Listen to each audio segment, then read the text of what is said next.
How to increase your prices with confidence. It's only natural to assume your customers will react badly and you'll lose their trade. But price changes in a business are unavoidable. Over time, your business will be spending more on overheads, such as new staff. These extra costs will have to be passed on to the customer to an extent. So how can you do this in a way that doesn't make them run a mile? I recently read a free guide by Wickersham, a chartered accountant and best-selling author, on how accountancy firms can price their services for maximum profit. Whilst I'm certainly not an accountant, I found his advice could apply to any business. Here's how you could implement it in yours. Higher prices equals higher value. You can't justify a price hike simply because you're spending more. Consider what extra value your customers will be getting from a price increase. Are you increasing your prices because you're hiring new people? In that case, your customers are getting new talent and more resources, and therefore extra value. Wickersham talks about tangible and intangible benefits the customer may receive from a price increase. Tangible benefits refer to direct outcomes of your work. For example, perhaps you've improved the product by adding a new feature to it.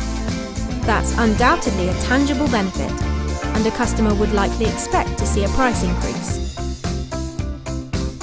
An intangible benefit encompasses your business's service and delivery, and the way you make a customer feel.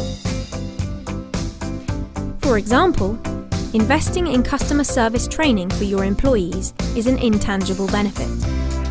Whilst it may not be immediately obvious to customers, over time your customers will benefit from an improved level of service which they won't mind paying more for, justifying your value.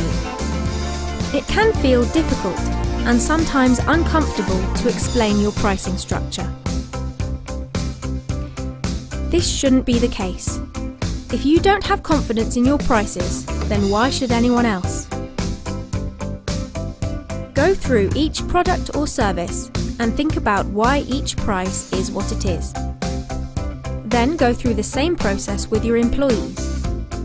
It's just as important that they are familiar with the pricing structure, so they can easily discuss it with a customer. Service-based businesses often find it particularly difficult to justify their prices to clients. When you're not providing anything physical, it's harder to explain why something costs as much as it does.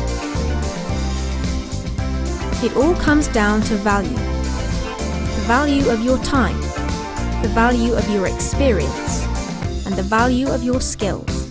Every time you quote a price to a customer, you should be talking about these things and relating them back to the benefits the customer will receive.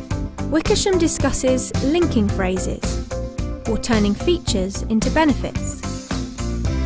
Instead of simply saying, "We can do this," turn it into, "We can do this, which means you will get this." This immediately makes it about the customer. For example, if you're quoting a client for a new website, don't just say, "We can build an attractive website." Turn it into, "We can build an attractive website which will convert clicks into customers for you." Have you ever raised your prices? How did you do it?